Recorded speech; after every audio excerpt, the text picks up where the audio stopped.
तो कैसे हैं आप सब। तो दोस्तों हमारे चैनल में उत्तराखंड की निःशुल्क सीरीज चलाई जा रही है जिसमें आपको पूरा कंप्लीट कोर्स कराया जाएगा। तो दोस्तों हमारा टॉपिक चल रहा था उत्तराखंड का इतिहास और हम लोग पढ़ रहे थे उत्तराखंड के इतिहास में परमार वंश। परमार के हैं पवार के हैं, बात एक ही है। तो पवार वंश हम लोग काफ़ी कवर कर चुके हैं। अब तक हमने पिछला जो लास्ट वाला चैप्टर हमने पढ़ा था उसमें पढ़ा था हमने पृथ्वीपति शाह के बारे में। तो पृथ्वीपति शाह के बारे में उससे पहले के जितने भी राजा हुए पवार वंश के, वहाँ से हम लोग सब कुछ कवर कर चुके हैं। और आज हम लोग पढ़ने वाले हैं फतेहपति शाह के बारे में। तो फतेहपति शाह पवार वंश का 49वां राजा हुआ है। सबसे पहले आपको ये नोट कर लेना है, कभी कभी दोस्तों क्रम पूछ लेता है कि फतेह शाह परमार वंश के किस क्रम का राजा हुआ था। तो आपको याद रखना है 49वें नंबर का यह राजा होगा। चलिए शुरू करते हैं फतेहपति शाह। देखिए अगर हम बात करते हैं इसके शासनकाल की तो 1664 ईस्वी से लेकर 1716 ईस्वी तक इसका शासनकाल रहता है। काफ़ी लंबा टाइम पीरियड है। देखिए 1664 ईस्वी से लेकर 1716 ईस्वी तक। अब देखिए यहाँ पर एक विवाद क्या है। जब मैं आपको पृथ्वीपति शाह पढ़ा रहा था तो वहाँ मैंने आपको क्या बताया था, पृथ्वीपति शाह जब पिछला वाला चैप्टर में आपको पढ़ा रहा था मैंने आपको वहाँ ये बताया था कि पृथ्वीपति शाह का एक पुत्र होता है जिसका नाम क्या था, मेदिनी शाह। ध्यान से सुनेंगे, थोड़ी सी इंपॉर्टेंट बात है। पृथ्वीपति शाह का एक पुत्र होता है मेदिनी शाह। तो जब पृथ्वीपति शाह की शरण में सुलेमान सिकोह आया रहता है तो इसी मेदिनी शाह ने क्या किया था, उस मेदिनी शाह ने क्या किया था कि सुलेमान सिकोह को औरंगजेब को सौंप दिया था। इस बात से पृथ्वीपति शाह काफ़ी नाराज हो जाता है और अपने पुत्र को देश निकाला दे है। अब देखिए यहाँ पर से इतिहासकारों के दो मत बन गए हैं। दो मत क्या बने हुए हैं कि एक मत तो ये कहता है कि पृथ्वीपति शाह के बाद राजा बनता है फतेहपति शाह। दूसरा मत ये कहता है कि पृथ्वीपति शाह के बाद राजा बनता है मेदिनी शाह। अगर हम बैकेट की सूची में भी अगर हम लोग जाते हैं तो वहाँ पर भी हमको मेदिनी शाह मतलब बैकेट की सूची में मेदिनी शाह राजा मतलब दर्शा रखा है। 48वां राजा बैकेट की सूची में हमको प्राप्त होता है मेदिनी शाह। तो अब देखिए, तो मेदिनी शाह के बारे में हमें कुछ भी ज़्यादा बातें हमको उसके बारे में पता नहीं लग पाती हैं, जिस कारण से हो सकता है किसी भी किताब में उसके बारे में कुछ भी हमको विवरण प्राप्त नहीं होता है। हो सकता है ऐसा हुआ हो इसको कुछ ही टाइम के लिए राजा बना हो, मान लिया कुछ महीने के लिए राजा बना हो, जैसे 2 महीने 3 महीने 4 महीने, लेकिन उसका हमको कोई भी ना प्रमाण मिलता है, ना भी किसी बुक में उसका उल्लेख मिलता है, ना ही किसी इतिहासकार ने उसको अच्छी तरह से हमको बता रखा है। तो दो मत यहाँ से हमको प्राप्त हो गए हैं कि एक मत कहता है फतेहपति शाह राजा बना था, एक मत कहता है कि मेदिनी शाह राजा बना था।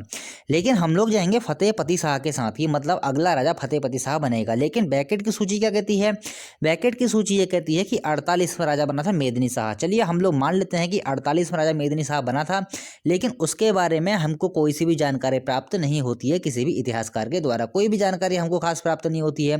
तो इसीलिए जो 48वां राजा मेदिनी शाह होगा उसके बारे में हमने यहाँ पर कोई चर्चा नहीं करेंगे, क्योंकि जब हमको उसके बारे में कोई जानकारी ही प्राप्त नहीं होती है तो उसके बारे में हम क्या उल्लेख किए। तो इसीलिए हम मान लेते हैं कि अगला जो राजा होगा फतेहपति शाह होगा। मेदिनी शाह कुछ टाइम के लिए हो सकता है राजा बना हो, 2-4 महीने के लिए, लेकिन मुख्यतः जो राजा बनेगा वो बनेगा फतेहपति शाह। चलिए शुरू करते हैं फतेहपति शाह को। तो कहानी आप समझ गए होंगे किस तरीके से इन चीज़ों को किताबों में आपको बताया गया है। चलिए ठीक है, तो अगर हम बात करें फतेहपति शाह कौन था, तो फतेहपति शाह पृथ्वीपति शाह का पौत्र था, क्योंकि पुत्र को तो इसने देश निकाला दे दिया था मेदिनी शाह को। हो सकता है वो 2-3 महीने के लिए राजा भी बना हो और देश निकाला भी इसको दिया गया है। तो यहाँ पर से अलग अलग इतिहासकारों के अलग अलग मत हैं, लेकिन वहाँ से क्वेश्चन बनेगा भी नहीं। ऐसा क्वेश्चन आपको सिर्फ ये याद रखना है, पृथ्वीपति शाह का पौत्र था फतेहपति शाह, जो कि पृथ्वीपति शाह की मृत्यु के बाद राजा बनता है। 1664 ईस्वी से लेकर 1716 ईस्वी तक इसका शासनकाल रहेगा। अगर देखिए हम लोग बात करते हैं फतेहपति शाह के किसका पुत्र था, तो कुछ इतिहासकारों ने बताया है कि यह मेदिनी शाह का ही पुत्र था। हो सकता है एग्जाम में क्वेश्चन बन जाए दोस्तों, वैसे ही ये क्वेश्चन विवादित हो जाते हैं एग्जाम में, लेकिन आप याद रख लेना कि फतेहपति शाह मेदिनी शाह का पुत्र था, किसी किसी किताब में ऐसा लिखा गया है। तो पृथ्वीपति शाह ने अपने जीवन काल में ही सिंहासन अपने पौत्र फतेहपति शाह को सौंप दिया था, लेकिन जिस समय फतेहपति शाह राजा बनता है इस समय इसकी आयु छोटी होती है, अल्पायु का होता है, जिस कारण से यह पृथ्वीपति शाह के संरक्षण में रहता है। तो क्वेश्चन इंपॉर्टेंट है दोस्तों कि फतेहपति शाह की आयु कम होने के कारण फतेहपति शाह कुछ समय तक इनके संरक्षक रहे थे। बहुत ही महत्वपूर्ण क्वेश्चन है, क्योंकि देखिए अभी तक आपने ये देखा होगा कि जिस राजा की मृत्यु हो जाती है तो मृत्यु के बाद ही उसका पुत्र अगला उत्तराधिकारी बनता बनता है। लेकिन यहाँ पर क्या हो रहा है, फतेहपति शाह जब राजा बनते हैं उस समय पृथ्वीपति शाह की मृत्यु नहीं हुई है। अब पृथ्वीपति शाह सिंहासन छोड़ते क्यों हैं? देखिए, मैंने आपको बताया था कि सुलेमान सिकोह को इन्होंने अपने दरबार में शरण दी थी, जिस कारण से जो गढ़वाल की प्रजा थी इनसे थोड़ी नाराज हो गई थी, जिस कारण से इनको अपने पद से त्यागपत्र देना पड़ा था। और इन्होंने अपने जीवन काल में ही फतेहपति शाह को, जो कि इनके पौत्र थे, इनको अगला उत्तराधिकारी घोषित कर दिया था। तो 1664 ईस्वी में जैसे कि ये राजा बनते हैं, तो 1664 ईस्वी से लेकर 1668 ईस्वी तक इनके संरक्षक रहते हैं। महत्वपूर्ण क्वेश्चन है दोस्तों कि पृथ्वीपति शाह का पहला संरक्षक कौन था? ध्यान रखेंगे, फतेहपति शाह का पहला संरक्षक कौन था? बहुत ही इंपॉर्टेंट क्वेश्चन है दोस्तों, ऐसे क्वेश्चन बनते हैं एग्जाम में। फतेहपति शाह का पहला संरक्षक कौन था? आपको याद रखना है, पृथ्वीपति शाह। अगर हम टाइम पीरियड की बात करें, 1664 ईस्वी से लेकर 1668 ईस्वी तक ये रहे थे इनके संरक्षक। चलिए, ठीक हो गया। फिर देखिए 1668 में क्या होता है, पृथ्वीपति शाह की मृत्यु जाती है और इस समय फतेहपति शाह की आयु अल्प ही थी। मतलब जब इनकी मृत्यु होती है उस समय भी फतेहपति शाह क्या होते हैं, छोटे ही होते हैं। अब देखिए होगा क्या, चलिए बढ़ते हैं आगे। तो देखिए, जब क्या होता है, अल्प आयु में जब कोई राजा बनता है तो क्या होता है, उसका किसी ना किसी को संरक्षक तो बनना ही होता है। क्योंकि अगर कोई बालक 10-12 वर्ष की आयु में अगर वह बनता है राजा, तो वो राज सिंहासन संभाल पाएगा, राजकाज का कार्य संभाल पाएगा? नहीं संभाल पाएगा। तो देखिए, पृथ्वीपति शाह की 1668 में हो गई थी मृत्यु। अब देखिए, उनकी मृत्यु के बाद क्या होता है, पहले संरक्षक कौन रहे थे? पृथ्वीपति शाह। देखिए, पृथ्वीपति शाह की मृत्यु के बाद फतेह शाह की संरक्षिता बनती है राजमाता कटौची। बहुत ही महत्वपूर्ण क्वेश्चन है दोस्तों आने वाले एग्जाम के लिए कि फतेह शाह की संरक्षिका कौन थी? महारानी कटौची। क्वेश्चन ऐसे ही बन सकता है कि फतेह शाह की पहले संरक्षक कौन थे? आपका उत्तर क्या हो जाएगा? पृथ्वीपति शाह, जो कि 1664 ईस्वी से लेकर 1668 ईस्वी तक उनके संरक्षक रहे थे। उसके बाद फतेह शाह की संरक्षिता कौन बनती हैं? वो बनती हैं राजमाता कटौची। बहुत ही महत्वपूर्ण क्वेश्चन है दोस्तों आने वाले एग्जाम के लिए। फिर देखिए, एक यहाँ पर बर्ता वाली राजकुमारी का भी नाम जोड़ता है कि ये भी इनकी संरक्षक रही थी। मतलब कि राजमाता कटौची और साथ साथ में बर्ता वाली राजकुमारी, तो इनका भी यहाँ पर उल्लेख मिलता है। तो वैसे कटौची ही आएगा, बर्ता वाली राजकुमारी इतना इंपॉर्टेंट है नहीं। तो ये कटौची बहुत ही इंपॉर्टेंट क्वेश्चन है दोस्तों, आपसे एग्जाम में ऐसा क्वेश्चन बन सकता है कि आपके सामने 4 ऑप्शंस रहेंगे, आपसे पूछा जाएगा बताइए पृथ्वीपति शाह की संरक्षिता कौन थी? आपका उत्तर क्या हो जाएगा? राजमाता कटौची। चलिए ठीक है, बढ़ते हैं आगे। अगर हम लोग बात कर लेते हैं फतेहपति शाह के समकालीन शासकों की, चलिए ठीक है। अगर हम लोग बात करते हैं मुगल शासक, इनके काल में जो मुगल शासक रहे कौन कौन रहे थे? देखिए, फतेहपति शाह का शासनकाल कब से कब तक रहेगा? 1600, मैं लिख देता हूँ यहाँ पर एक बार, 1664 ईस्वी से लेकर 1716 तक। देखिए, अब देखिए, इस समय औरंगजेब का भी काल आ रहा है, इस समय बहादुर शाह प्रथम का भी काल आ रहा है। बहादुर शाह प्रथम से उत्तर मुगल काल शुरू हो जाता है, जिसकी वीडियो मैं आधुनिक भारत के इतिहास में दे चुका हूँ आपको। और फिर जहांगीर शाह का काल आता है, फिर आता फारूक हसियार का काल आता है। तो जितने भी ये काल आ रहे हैं, इस समय गढ़वाल में फतेहपति शाह शासन कर रहा था। तो आपको याद रखना है दोस्तों, औरंगजेब, बहादुर शाह प्रथम, जहांगीर शाह और फारूक हसियार। चलिए ठीक हो गया। फिर देखिए, औरंगजेब से ही ज़्यादातर गढ़वाल का इतिहास जुड़ा रहेगा, बात के जो ये राजा रहे हैं इनसे ज़्यादा जुड़ा नहीं है इतिहास। चलिए ठीक है, हम बात कर लेते हैं कुमाऊँ के चंद शासकों की कि कुमाऊँ के कौन से चंद शासक फतेहपति शाह के समकालीन रहे थे। देखिए, फतेहपति शाह के बहुत सारे राजा समकालीन हो गए। देखिए, 4 यहाँ से मुगल शासक हो गए हैं और यहाँ से 4 हमारे यहाँ पर से चंद शासक हो गए हैं। अब चंद शासक कौन कौन से होंगे? बाज बहादुर चंद, उद्योग चंद, जगत चंद, ज्ञान चंद द्वितीय। तो देखिए, इन सब का शासनकाल जो है वो आएगा फतेहपति शाह के समय में ही। तो दोस्तों आपको याद रखना है कि बाज बहादुर चंद, उद्योग चंद, जगत चंद और ज्ञान चंद द्वितीय, इनके यहाँ पर बीच में आएगा, थोड़ा मैंने नीचे लिख दिया है, चलिए कोई दिक्कत नहीं है। तो इतने सारे राजा, 8 राजा हैं फतेहपति शाह के समकालीन शासक होंगे। कभी कभी दोस्तों समकालीन शासक पूछ लेता है, इसलिए आपको याद रखना है। चलिए बढ़ते हैं आगे। फिर देखिए, जो फतेहपति शाह रहा है वो गढ़वाल के परमार वंश का बहुत ही महत्वपूर्ण शासक और बहुत ही शक्तिशाली शासक, या फिर कह सकते हैं कि गढ़वाल को एक नई ऊंचाइयों में पहुंचाने वाला शासक रहा है। तो इसीलिए फतेहपति शाह के शासनकाल को परमार वंश का स्वर्णकाल भी कहा गया है। दोस्तों क्वेश्चन बनता है कि किस परमार शासक के शासनकाल को स्वर्णकाल कहा गया है? आपको ऐसे नोट कर लेना है कि किस परमार शासक के काल को स्वर्णकाल कहा गया है। आपका उत्तर क्या हो जाएगा? फतेहपति शाह के शासनकाल को परमार वंश का स्वर्णकाल कहा गया है। अगर हम लोग बात करते हैं कि फतेहपति शाह के इस शासनकाल को स्वर्ण काल बनाने में सर्वाधिक महत्वपूर्ण योगदान किसका रहा, तो उसमें नाम आता है पुरिया नैथानी का। पुरिया नैथानी के बारे में हम लोग चर्चा करेंगे जब हम प्रदीप शाह पढ़ेंगे, वहाँ पर भी जो कटैच वाली जो कटैच भाई आए थे, 5 कटैच भाई, उनके बारे में हम लोग वहाँ से चर्चा करेंगे। फिलहाल आपको यहाँ पर इतना देखना है, जो पुरिया नैथानी है वो फतेहपति शाह के शासनकाल में भी रहेंगे और साथ ही साथ में प्रदीप शाह के शासनकाल में भी हम लोग थोड़ी चर्चा करेंगे। तो फतेहपति शाह के शासनकाल को स्वर्णकाल बनाने में पुरिया नैथानी का महत्वपूर्ण योगदान रहा है। क्वेश्चन बन जाते हैं दोस्तों कभी कभी, जब ज़्यादा डीप एग्जाम में ज़्यादा डीप क्वेश्चन पूछ लिए जाते हैं, जैसे पीसीएस का एग्जाम हो या फिर वीडियो का एग्जाम हो, वहाँ पर आपसे कुछ डीप क्वेश्चन पूछे जाते हैं, तो इस प्रकार के क्वेश्चन वहाँ बन सकते हैं। अगर हम लोग बात करते हैं पुरिया नैथानी की, देखिए इनको गढ़वाल का चाणक्य कहा जाता है, साथ ही साथ में गढ़वाल का नाना फडणवीस भी कहा जाता है। बहुत ही महत्वपूर्ण 2 नाम हैं दोस्तों, एग्जाम में ऐसे पूछ लेता है कि गढ़वाल का चाणक्य किसे कहा जाता है, आपका उत्तर क्या हो जाएगा, पुरिया नैथानी को। और गढ़वाल का नाना फडणवीस किसे कहा जाता है, गढ़वाल का नाना फडणवीस किसे कहा जाएगा, पुरिया नैथानी को। नाना फडणवीस मराठा साम्राज्य से संबंधित थे, जिनके बारे में हम लोग जब मराठा साम्राज्य पढ़ेंगे तब चर्चा करेंगे। तो कुछ इन्होंने काम ऐसे किए थे पुरिया नैथानी ने, जिस कारण से इनको गढ़वाल का नाना फडणवीस कहा गया है। अगर हम लोग बात करें कि गढ़वाल का नाना फडणवीस पुरिया नैथानी को किसने कहा, तो भक्त दर्शन ने इनको कहा था गढ़वाल का नाना फडणवीस। चलिए ठीक हो गया। चलिए अब हम लोग बात करते हैं थोड़ी युद्धों की, थोड़ी युद्ध करवा देते हैं। तो देखिए फतेहपति शाह के विजयी अभियान। अब देखिए जो भी राजा बनता है उसकी कोशिश क्या होती है कि अपने राज्य की सीमाओं का विस्तार करे। तो फतेहपति शाह के विजयी अभियान क्या रहे थे, कैसे रहे थे, इनके बारे में हम लोग चर्चा करते हैं। देखिए फतेहपति शाह क्या होता है, ये फतेह शाह नहीं होगा, फतेहपति शाह होगा, थोड़ा सा मिस्टेक से फतेह शाह लिख दिया है। तो फतेहपति शाह के सिंहासन पर बैठने के पश्चात उसने क्या किया था, अपने राज्य की सीमाओं के विस्तार के कार्य में लग गया था। चलिए पढ़ते हैं इनकी सीमाओं का विस्तार। तो देखिए फतेहपति शाह का सबसे पहले हम लोग पढ़ लेते हैं सिरमौर व दापा से फतेहपति शाह के युद्ध। दोस्तों यहाँ से क्वेश्चन बनते हैं और क्वेश्चन कैसे बनेंगे वो मैं आपको बताऊंगा। चलिए ठीक है। सिरमौर राज्य कहाँ रहेगा, आपको बहुत बार बता चुका हूँ मैं, सिरमौर राज्य हिमाचल प्रदेश के एरिया में है। और दापा कहाँ हो जाएगा, दापा जो है तिब्बत का क्षेत्र है। चलिए ठीक हो गया।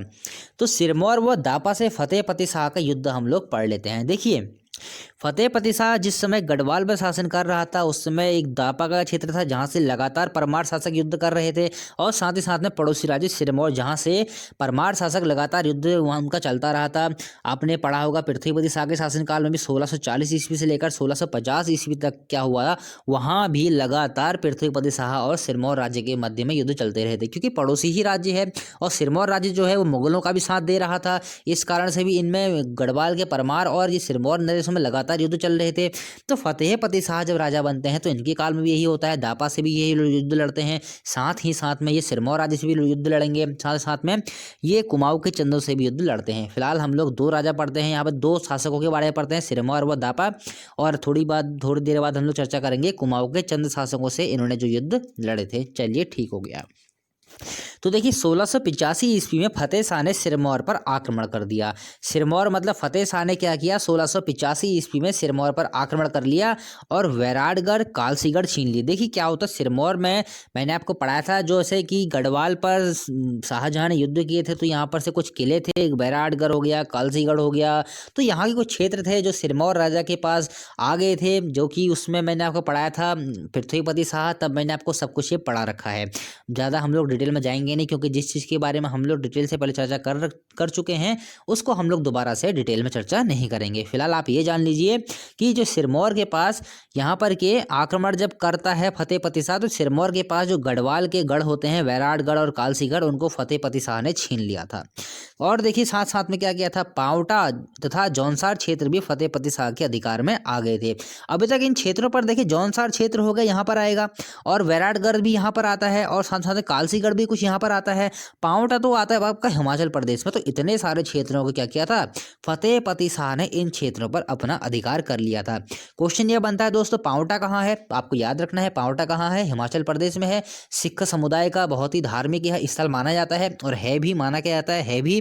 तो क्वेश्चन डायरेक्ट बनता है कि पांवटा कहाँ है, आपको याद रखना है हिमाचल प्रदेश में। तो क्वेश्चन ऐसे बनता है दोस्तों, जब फतेहपति शाह ने सिरमौर राज्य पर आक्रमण किया तो उन्होंने वहां से किस किस किलों को, अब किस किस गढ़ को छीन लिया था, तो वैराटगढ़ और कालसीगढ़ को फतेहपति शाह ने सिरमौर राज्य से छीन लिया। साथ ही साथ में पांवटा तथा जौनसार क्षेत्र भी फतेहपति शाह के अधिकार में आ गए थे। अब देखिए ये तो हो गया हमारा इसका। और देखिए एक बात और महत्वपूर्ण बात और क्या है, ये क्वेश्चन और कैसे बनता है। जिस समय फतेह पति शाह ने सिरमौर पर आक्रमण किया उस समय सिरमौर नरेश कौन था, आपको याद रखना है। इसमें सिरमौर नरेश कहें, सिरमौर का राजा कहें तो रुद्र प्रकाश था। क्वेश्चन बनता है फतेह पति शाह ने किस सिरमौर नरेश को पराजित किया था, आपका उत्तर क्या हो जाएगा। सिरमौर नरेश कौन था, रुद्र प्रकाश। तो उसी रुद्र प्रकाश को फतेह पति शाह ने पराजित किया था। तो ये रही थी हमारी सिरमौर की कहानी, जब फतेह पति शाह सिरमौर पर आक्रमण करते हैं। फिर देखिए उसके बाद फतेह पति शाह आक्रमण करते हैं दापा पे। देखिए फतेह पति शाह ने दापा पर भी सफल आक्रमण किया था। मतलब कि अभी तक आपने देखा होगा जितने भी परमार शासक आए हैं उन्होंने दापा पर आक्रमण किया है, तो कोई भी आक्रमण फेल नहीं हुआ है। तो आक्रमण हमेशा ही जितने भी हुए हैं उनमें गढ़वाल जो शासक है उनकी विजयी हुई है। तो उसी प्रकार से फतेह पति शाह ने भी काफी वीरतापूर्वक ये युद्ध लड़ा था और दापा के राजा को अपना करद बना लिया था। अब ये करद क्या होता है, करद का मतलब होता है जो राजा कर देता है।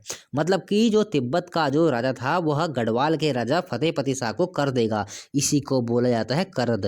3000 4000 कुछ ऐसे ही करद की मांग रखी थी फतेह पति शाह ने। तो इस प्रकार से यहाँ का भी युद्ध समाप्त हो गया और फतेह पति शाह ने यहाँ की युद्ध पर भी विजय पाई थी। एक यहाँ से बहुत ही महत्वपूर्ण क्वेश्चन और बनता है दोस्तों, दापा बिहार जो कि दापा में है, दापा बिहार में फतेह पति शाह की बंदूक, तलवार, कवच व शिरस्तान, कोई सिर में धारण करने वाला यह कोई सुरक्षा कवच होगा और यहाँ पर सुरक्षित रखे गए हैं। तो क्वेश्चन बनता है कि फतेह पति शाह की बंदूक, तलवार, कवच व शिरस्त्राण किस स्थान पर सुरक्षित रखे गए हैं, आपका उत्तर क्या हो जाएगा। दापा में ये सब कुछ सुरक्षित रखे गए हैं। जब हमने पढ़ा था बर्तवाल बंधु, आपने पहले पढ़ा होगा बर्तवाल बंधु, बहुत ही डिटेल से मैंने आपको पढ़ाया था। तो बर्तवाल बंधुओं की भी तलवारें दापा के जो वहाँ पर बौद्ध मंदिर है वहाँ पर रखी गई हैं और बुद्ध की मूर्ति के साथ ही उनकी पूजा भी की जाती है बर्तवाल बंधुओं की तलवारों की। उसी प्रकार से फतेह पति शाह की बंदूक, तलवार, कवच व शिरस्त्राण भी रखे गए हैं सुरक्षित दापा बिहार में। क्वेश्चन बनता है दोस्तों। चलिए हम लोग बढ़ते हैं आगे।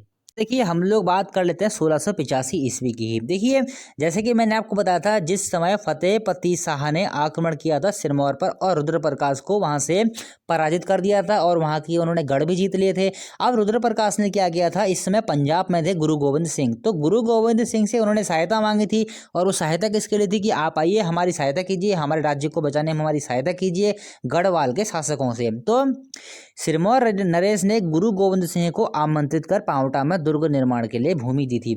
अच्छा किसी किसी किताब में ये लिखा हुआ है, ध्यान रखेंगे, किसी किसी किताब में ये लिखा हुआ है कि इस समय जिस समय गुरु गोविंद सिंह को बुलाया गया था उस समय मेदिनी प्रकाश, मेदिनी लिख लेंगे, मेदिनी प्रकाश नाम का कोई सिरमौर शासक था, उसी ने ही गुरु गोविंद सिंह को बुलाया था यहाँ पर, कहाँ पर, हिमाचल प्रदेश में पांवटा में दुर्ग निर्माण के लिए। तो देखिए यहाँ पर भी कुछ विवादित से क्वेश्चन बन जाते हैं। कुछ इतिहासकार कहते हैं कि रुद्र प्रकाश जो है यहाँ पर इस समय सिरमौर नरेश हैं, कुछ कहते हैं कि मेदिनी प्रकाश ने गुरु गोविंद सिंह को आमंत्रण दिया था यहाँ पर आने के लिए। तो आपको ऑप्शन के हिसाब से चलना है। वैसे ऐसे क्वेश्चन जो मैंने आपसे पहले ही कह चुका हूँ, जो विवादित क्वेश्चन होते हैं जिनके बारे में इतिहासकार एक मत नहीं होते हैं, वो क्वेश्चन बहुत कम बनते हैं एग्जाम में, और बनते भी हैं तो ऐसे क्वेश्चन डिलीट हो जाते हैं क्योंकि अलग अलग इतिहासकारों की अलग अलग बातें होती हैं। तो किस बात पर विश्वास किया जाए। तो मैं आपको फैक्ट बताते हुए इसलिए चलता हूँ क्योंकि आपके दिमाग में भी ये बातें रहें, अगर एग्जाम में क्वेश्चन बाई चांस आ जाए तो आप भी उस क्वेश्चन को हिट कर सकें। तो 1685 ईस्वी में सिरमौर नरेश ने गुरु गोविंद सिंह को आमंत्रित कर पांवटा में दुर्ग निर्माण के लिए भूमि दी थी। ये भी बहुत ही महत्वपूर्ण क्वेश्चन है दोस्तों। चलिए ठीक हो गया। फिर देखिए जिस प्रकार से मैंने आपको बताया था कि गुरु गोविंद सिंह को निमंत्रण मिलता है कहाँ से, पांवटा से, मतलब कि सिरमौर नरेश से आप आइए हमारी सहायता कीजिए और आप पांवटा में दुर्ग निर्माण भी कर सकते हैं। उन्होंने भूमि भी दे दी सिरमौर नरेश ने। पहले तो देखिए क्या होता है, फतेह पति शाह और गुरु गोविंद सिंह के बीच में बहुत ही अच्छे संबंध रहते हैं, लेकिन बाद में कुछ परिस्थितियां ऐसी बनती हैं। अब देखिए इन परिस्थितियों की बात भी हर किताब में अलग अलग की गई है क्योंकि क्यों फतेह पति शाह और गुरु गोविंद सिंह के संबंध बिगड़ते हैं, जिस कारण से युद्ध होता है। तो हम उन जो भी बातें इतिहासकारों ने बता रखी हैं उनके बारे में चर्चा नहीं करेंगे क्योंकि कुछ महत्वपूर्ण है नहीं वो। हम सीधे पढ़ते हैं एक युद्ध के बारे में जिसके बारे में एग्जाम में पूछ भी लिया गया है। तो देखिए सबसे पहले देखिए भंगाणी का युद्ध। भंगाणी का युद्ध कब हुआ था, आपको याद रखना है 1688 ईस्वी में युद्ध होता है। फतेह पति शाह और गुरु गोविंद सिंह के बीच में यह युद्ध हुआ था। युद्ध का कारण जो भी हो आप उसको छोड़िए क्योंकि युद्ध के कारण हर इतिहासकार ने अलग अलग बता रखे हैं, इसलिए इनके बारे में चर्चा करना ज़्यादा अच्छा नहीं होगा क्योंकि उनके बारे में एग्जाम में क्वेश्चन पूछता नहीं है। आपको सिर्फ याद रखना है बंगाली का युद्ध 1688 ईस्वी में हुआ था। फतेह पति शाह, और ये फतेह पति शाह लिख लेना आपको, मैंने बार बार फतेह शाह लिख लिया है। फतेहपति शाह लिखेंगे। जहाँ पर भी आपको फतेह शाह लिखा हुआ आएगा उसको आप फतेहपति शाह लिख लेंगे। तो भंगाणी का युद्ध 1688 ईस्वी में हुआ था। अब देखिए यहाँ पर भी कुछ इतिहासकारों ने इसको 1689 कर रखा है। तो देखिए, लेकिन अभी जो यूके ट्रिपल एससी ने पूछा था उसका उत्तर 1688 ही दे रखा था। तो आपको याद रखना है कि भंगाणी का युद्ध 1688 ईस्वी में हुआ था फतेहपति शाह और गुरु गोविंद सिंह के बीच में। अगर हम बात करते हैं यह युद्ध कहाँ हुआ था, तो पावटा कहाँ है, हिमाचल प्रदेश में। पावटा के पास ही भंगाणी नामक स्थान पर यह युद्ध हुआ था। भंगाणी नामक स्थान पर यह युद्ध हुआ था, इस कारण से इस युद्ध का नाम भंगाणी का युद्ध पड़ गया। चलिए ठीक हो गया। गुरु गोविंद सिंह की जीवनी है जिसका नाम है विचित्र नाटक। दोस्तों क्वेश्चन पूछता है कि विचित्र नाटक किसकी आप इसको ऐसे नोट कर लेना है कि विचित्र नाटक किसकी जीवनी है। आपका उत्तर क्या हो जाएगा, गुरु गोविंद सिंह की यह जीवनी है। हम लोग बात करते हैं विचित्र नाटक की, तो हमको इस युद्ध की जानकारी हमको मिलती है, विचित्र नाटक से भी हमको इस युद्ध की जानकारी प्राप्त होती है। चलिए ठीक हो गया। फिर देखिए, कुमाऊं के शासकों से हम फतेहपति शाह का युद्ध करवाते हैं। अभी तक तो हम लोग पढ़ रहे थे दापा से युद्ध और हमने पढ़ा था सिरमौर से युद्ध। अब हम लोग करवाते हैं युद्ध कुमाऊं के शासकों से। किसका, फतेहपति शाह का। तो देखिए, फतेहपति शाह के समय में कुमाऊं के चंद शासकों ने गढ़वाल पर अत्यधिक आक्रमण किए थे। बहुत सारे दोस्तों यहाँ पर आक्रमण हुए हैं, चंदों ने बहुत सारे आक्रमण किए थे गढ़वाल के परमार शासकों पर। चलिए उनको भी पढ़ लेते हैं, लेकिन उससे पहले आपको ये क्वेश्चन नोट करना है कि फतेहपुर, ध्यान रखेंगे, फतेहपुर नामक शहर की स्थापना किसने की थी। बहुत ही महत्वपूर्ण है, फतेहपुर नामक शहर की स्थापना किसने की थी, आपको नोट कर लेना है। फतेहपुर नामक शहर की स्थापना किसने की थी, फतेहपति शाह ने। नोट कर लेंगे दोस्तों। चलिए बढ़ते हैं आगे। तो हम लोग करवा रहे हैं युद्ध इस समय चंदों और गढ़वाल के परमार शासकों का युद्ध। चलिए शुरू करते हैं। ये है हमारा गढ़वाल का क्षेत्र, ये है हमारा कुमाऊं का क्षेत्र। तो देखिए, मैंने आपको बता चुका हूँ समकालीन शासक कौन कौन से हुए थे। उद्योत चंद, जगत चंद, ज्ञान चंद द्वितीय, बाज बहादुर चंद, सभी के सभी फतेहपति शाह के समकालीन शासक हुए थे। चलिए ठीक हो गया। सबसे पहले हम लोग बात कर लेते हैं उद्योत चंद की। देखिए, उद्योत चंद ने 1678 से 1679 ईस्वी के बीच में आक्रमण किए थे। कहाँ पर, गढ़वाल पर, फतेहपति शाह के समय में। इस युद्ध के बारे में हमको ज़्यादा जानकारी मिलती नहीं है। महत्वपूर्ण है हमारा ज्ञानचंद द्वितीय। देखिए, ज्ञानचंद द्वितीय ने क्या किया था, 1698 ईस्वी में इसने किया था गढ़वाल पर युद्ध। किसने, ज्ञानचंद द्वितीय क्या करेगा, 1698 ईस्वी में करेगा फतेहपति शाह पर युद्ध। ये क्यों इंपॉर्टेंट है, आपको ये क्यों याद रखना है, वो मैं आपको बताता हूँ। देखिए, जब ज्ञानचंद द्वितीय ने यहाँ पर आक्रमण करता है फतेहपति शाह के काल में, देखिए होता क्या है। ज्ञानचंद द्वितीय ने गढ़वाल पर आक्रमण किया तथा गढ़वाल से नंदा देवी की स्वर्ण प्रतिमा को कुमाऊं ले आया था। तो दोस्तों, ये क्वेश्चन एग्जाम में बन भी चुका है कि कौन सा चंद शासक गढ़वाल पर आक्रमण किया और वहां से नंदा देवी की स्वर्ण प्रतिमा को कुमाऊं ले आया था।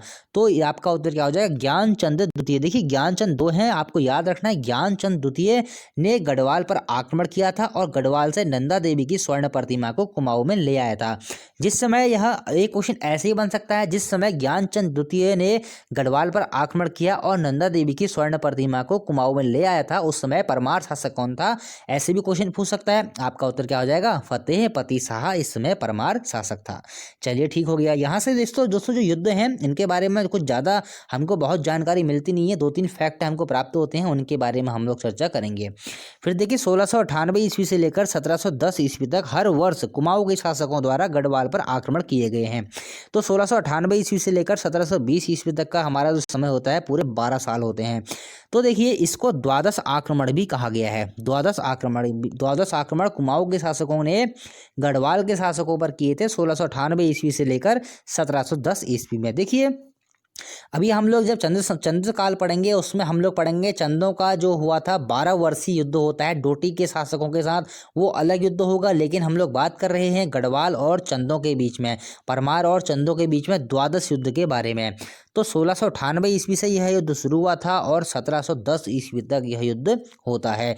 और अगर हम बात करें इन द्वादश युद्ध की शुरुआत किसने की थी, इन द्वादश युद्धों की शुरुआत करेगा कौन, ज्ञानचंद द्वितीय। चलिए ठीक है, बढ़ते हैं आगे। फिर देखिए, जगत चंद ने क्या किया था दोस्तों, जो द्वादश युद्ध के बारे में जो मैंने बात की थी, उन्हीं द्वादश युद्धों में जगत चंद ने क्या किया था, 1709 ईस्वी में, बहुत ही महत्वपूर्ण है, 1709 ईस्वी में जगत चंद ने श्रीनगर पर आक्रमण करके वहां पर अधिकार कर लिया था। अब श्रीनगर क्या है? श्रीनगर परमार शासकों की राजधानी है, मतलब कि परमार शासकों की राजधानी पर अधिकार कर लिया किसने? जगत चंद ने। क्वेश्चन बनता है दोस्तों, किस चंद शासक ने गढ़वाल के परमार शासकों की राजधानी पर कुछ समय के लिए अधिकार कर लिया था? उसका नाम क्या हो जाएगा? जगत चंद। और यह कब किया था? 1709 ईस्वी में। हालांकि बाद में परमार शासकों ने श्रीनगर को वापस ले लिया था बहुत जल्द ही, ज़्यादा समय तक जगत चंद इस पर अधिकार अपना कर नहीं पाया था। चलिए ठीक हो गया। फिर देखिए 1710 में फतेहपति शाह ने कुमाऊं में आक्रमण कर बैजनाथ तक का क्षेत्र विजित कर लिया था। देखिए हो क्या रहा था, फतेहपति शाह गढ़वाल शासक था, चंदों पर आक्रमण कर रहा था, चंद क्या कर रहे थे? गढ़वाल पर आक्रमण कर रहे थे, मतलब आपस में बहुत सारे उन्होंने युद्ध लड़े थे। और फतेहपति शाह ने तो अपने जीवन काल का 90% जो उसका समय रहा था वो युद्धों में ही व्यतीत कर दिया था। देख रहे होंगे हर वर्ष उसके युद्ध हो रहे हैं, द्वादश युद्ध जो शासक लड़ चुका है, तो उसके बारे में हम लोग क्या कह सकते हैं? तो 1710 ईस्वी में फतेहपति शाह ने क्या किया था? कुमाऊं में आक्रमण किया और बैजनाथ तक का क्षेत्र इसने जीत लिया था। अब देखिए यहाँ से क्वेश्चन बनता है, पहली बात तो कि किस परमार शासक ने कुमाऊं पर आक्रमण कर बैजनाथ तक का क्षेत्र जीत लिया था? आपका उत्तर क्या हो जाएगा? फतेहपति शाह ने। अगर आपसे समय पूछा जाएगा तो आपका उत्तर क्या हो जाएगा? 1710 ईस्वी में। चलिए ठीक हो गया। यहाँ से एक महत्वपूर्ण फैक्ट क्या बनता है, इस विजय के बाद फतेहपति शाह ने 1710 ईस्वी में कत्यूर का गडसार गांव बद्रीनाथ मंदिर को दान दे दिया था। मतलब कि बद्रीनाथ कहाँ है? चमोली में है बद्रीनाथ, तो उस वहीं बद्रीनाथ मंदिर को एक गांव दान में दिया था, गडसार गांव। अब देखिए क्वेश्चन क्या बनता है दोस्तों कि बद्रीनाथ मंदिर को गडसार गांव किसने दान में दिया था? किस परमार शासक ने दान में दिया था? बहुत ही महत्वपूर्ण क्वेश्चन है आने वाले एग्जाम के लिए कि बद्रीनाथ मंदिर को गडसार गांव किसने दान में दिया था? आपका उत्तर क्या हो जाएगा? आपका उत्तर हो जाएगा फतेहपति शाह ने। और आज भी यह गांव बद्रीनाथ मंदिर को ही समर्पित है, ध्यान रखेंगे, आज भी यह गांव बद्रीनाथ मंदिर को ही समर्पित है। चलिए ठीक हो गया। फिर देखिए फतेहपति शाह ने ददौरा परगने में फतेहपुर नामक नगर बसाया था, जिसके बारे में आपको जानकारी दे चुका हूं।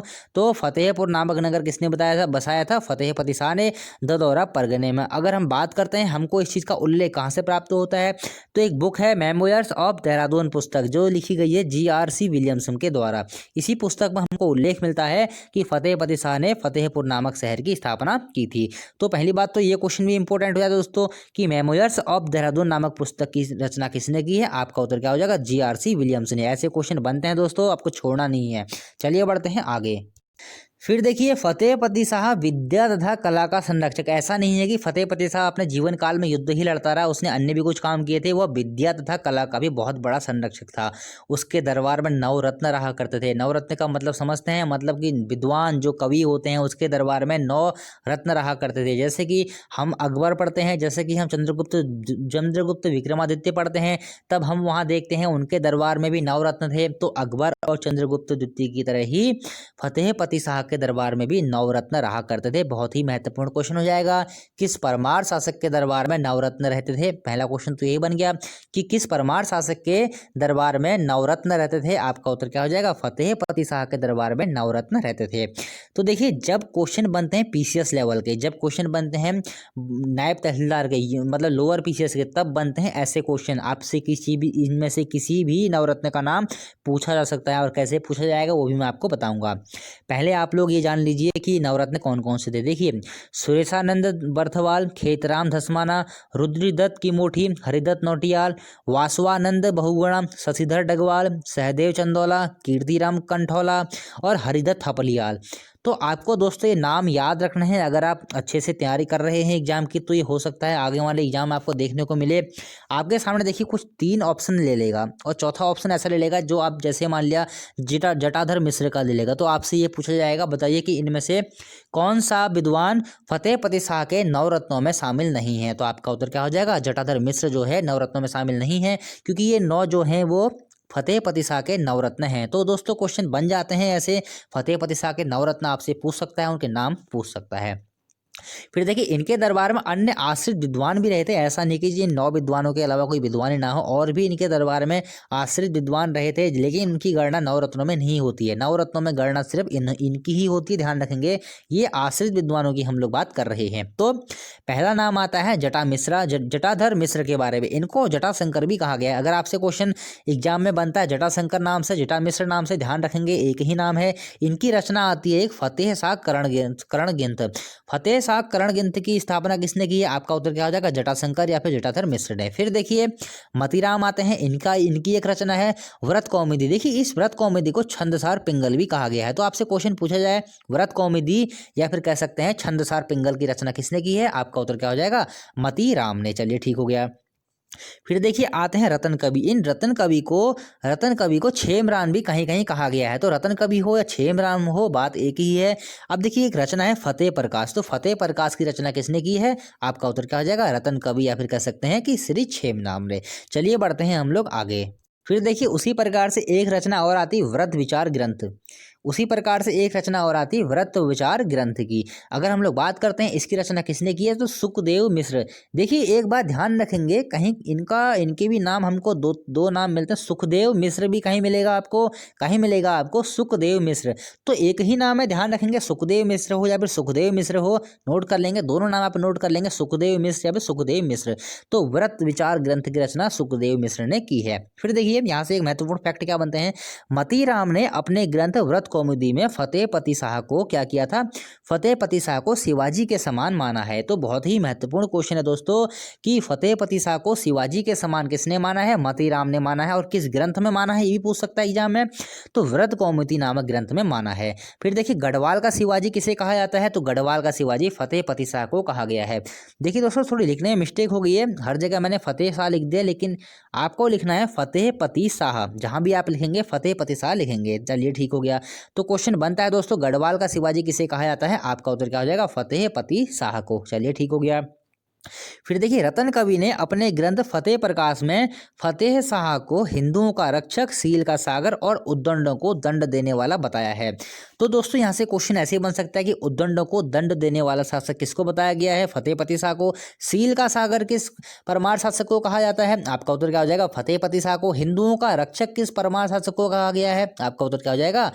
फतेहपति शाह। चलिए ठीक हो गया। और ऐसे भी क्वेश्चन पूछ सकता है कि फतेहपति शाह को हिंदुओं का रक्षक, सील का सागर या उद्दंडों को दंड देने वाला किस कवि ने कहा है? रतन कवि ने कहा है। किस ग्रंथ में कहा है? फतेह प्रकाश में। चलिए ठीक हो गया। फतेहपति शाह की ख्याति को सुनकर भूषण कवि तथा मतीराम और नीलकंठ ने गणराज्य की यात्रा की थी। तो नीलकंठ हो, मतीराम हो, भूषण कवि हो, बहुत ही जो है महान कवि हुए हैं अपने इतिहास में। अब देखिए क्वेश्चन बन सकता है दोस्तों कि भूषण कवि, मतीराम, नीलकंठ ने गणराज्य की यात्रा की थी। तो ऐसे भी क्वेश्चन बन जाते हैं। और ये इन्होंने क्यों की थी? फतेहपति शाह की ख्याति को सुनो, क्योंकि फतेहपति शाह ने बहुत ज़्यादा अपनी ख्याति प्राप्त कर ली थी। इस कारण से मजबूर हो गए थे भूषण कवि, मतीराम और नीलकंठ गणराज्य की यात्रा करने के लिए। चलिए ठीक है। रतन कवि ने अपने एक बात कही, रतन कवि ने, उनके बारे में हम लोग जानते हैं। रतन कवि ने कहा है फतेहपति शाह के समय में राज्य में इतनी शांति और सुरक्षा थी कि लोग घरों में ताले भी नहीं लगाते थे। दोस्तों ऐसे करके क्वेश्चन पूछ लेता है एग्जाम में कि किस परमार शासक के लिए ऐसा कहा गया है कि उसके समय में कि राज्य में इतनी शांति और सुरक्षा थी कि लोग घरों में ताले भी नहीं लगाते थे? आपका उत्तर क्या हो जाएगा? फतेहपति शाह। और किसने कहा है? रतन कवि ने। चलिए ठीक हो गया। बढ़ते हैं हम लोग आगे। फिर देखिए यहाँ पर एक ग्रंथ हमको और प्राप्त होता है, रसराज ग्रंथ। रसराज ग्रंथ किसका है? मतीराम ने। दोस्तों जितने भी ये ग्रंथ आ रहे हैं आपको सभी के सभी नोट करने हैं, क्योंकि इन सभी में हमको परमार शासकों की जानकारी मिल रही है, तो इसलिए इंपॉर्टेंट हो जाते हैं। तो रसराज ग्रंथ किसका है? वो है मतीराम का। फिर देखिए मतीराम ने अपना यह ग्रंथ श्रीनगर के चित्रकार मंगत राम को समर्पित किया है। तो दोस्तों बहुत ही महत्वपूर्ण क्वेश्चन है कि मतीराम ने अपना ग्रंथ रसराज ग्रंथ किस चित्रकार को समर्पित किया है? आपका उत्तर क्या हो जाएगा? मंगत राम। मंगत राम कौन थे? मंगत राम मोलाराम के पिता थे।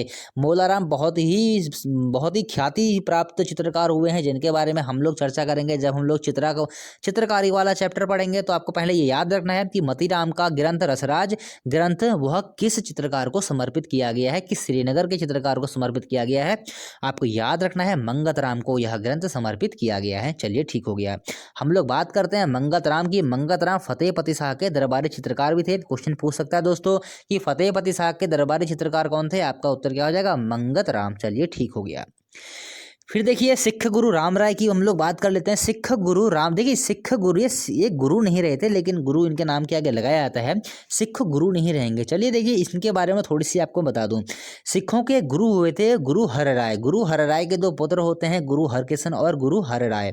गुरु हरकिशन के दो पुत्र रहे, गुरु हरराय के दो पुत्र रहे थे, गुरु हरकिशन और गुरु राम राय। अब क्या होता है, गुरु हरकिशन और गुरु हरराय में क्या होता है, एक युद्ध छिड़ जाता है, जिस कारण से इनमें विवाद हो जाता है और विवाद के कारण ही हरराय क्या करते हैं, वहां से निकल जाते हैं और पहाड़ी क्षेत्रों की ओर आ जाते हैं। तो गुरु हरराय के बाद अगले जो गुरु बनते हैं वो गुरु हरकिशन बनते हैं। लेकिन जो गुरु राम राय हैं ये कोई गुरु नहीं बने थे, आपको ध्यान रखना है, लेकिन इनके नाम के आगे गुरु लगाया जाता है। तो देखिए सिख गुरु राम राय को फतेहपति शाह ने अपने राज्य में आश्रय दिया था। बहुत ही महत्वपूर्ण क्वेश्चन है कि किस परमार शासक ने गुरु राम राय को अपने राज्य में आश्रय दिया था। पहला क्वेश्चन ये हो जाएगा, आपका उत्तर क्या हो जाएगा, फतेहपति शाह। तथा देहरादून से गुरुद्वारा के निर्माण हेतु खुरबुड़ा, राजपुर, चमासारी आदि 5 ग्राम दान में दिए थे। अब देखिए यहाँ पर भी कुछ इतिहासकारों ने कह रखा है कि 3 गांव दान में दिए थे, कुछ इतिहासकार ये कहते हैं 5 गांव दान में दिए थे। तो देखिए आपको पहले तो 5 गांव में ही यहाँ पर ऑप्शन टिक करना है, क्योंकि ऑप्शन अगर 3 या 5 आते हैं तो फिर वही क्वेश्चन विवादित और डिलीट। तो 2 ऑप्शन ऐसे एग्जाम में सेम आते नहीं है, तो आपके सामने 5 आपको दिखेगा तो आपको 5 लगाना है। अगर आपके सामने ऑप्शन में 3 आया है तो आपको 3 लगाना है। फिलहाल आपको 5 ही मान के चलना है।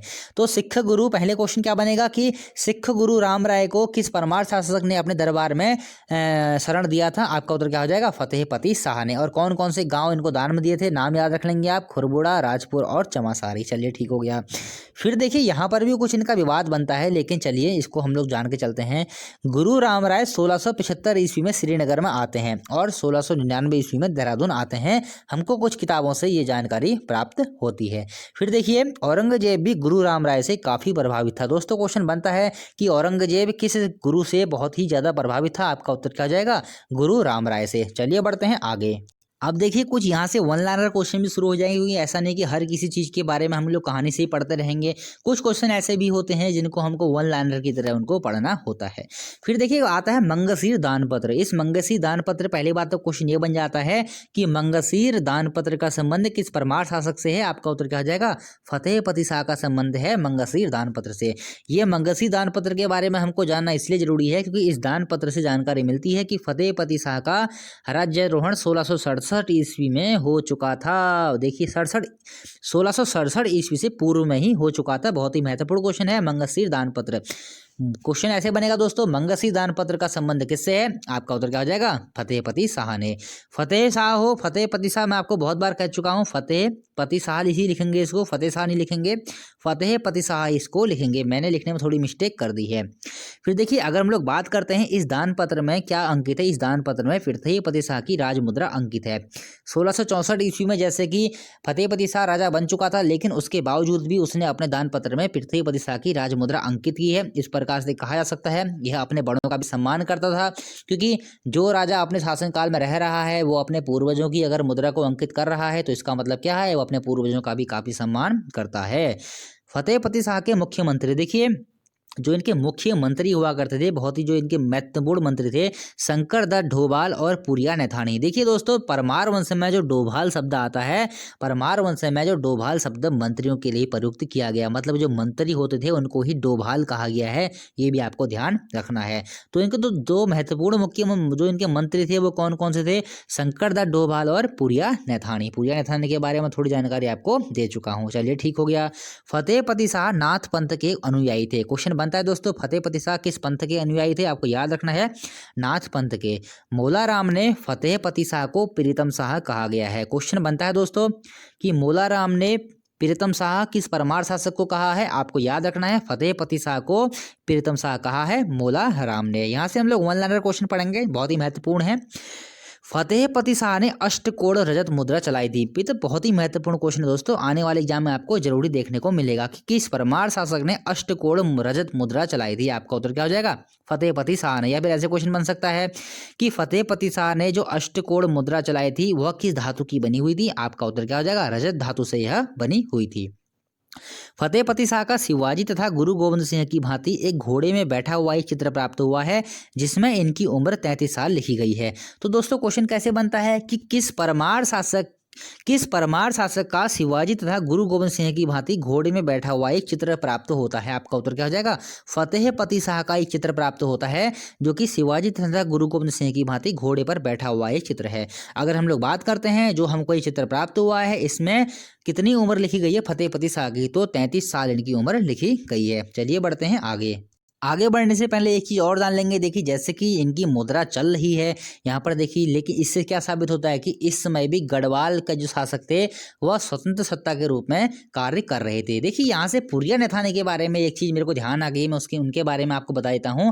पुरिया नैथानी को क्यों गढ़वाल का चाणक्य कहा जाता है उसके बारे में थोड़ा सा हम लोग डिस्कस कर लेते हैं ताकि आपको अच्छे से समझ में आ जाए। देखिए जब हम लोग चंद्रवंश पढ़ेंगे तो वहाँ से हम लोग बाज बहादुर चंद के बारे में हम लोग पढ़ेंगे।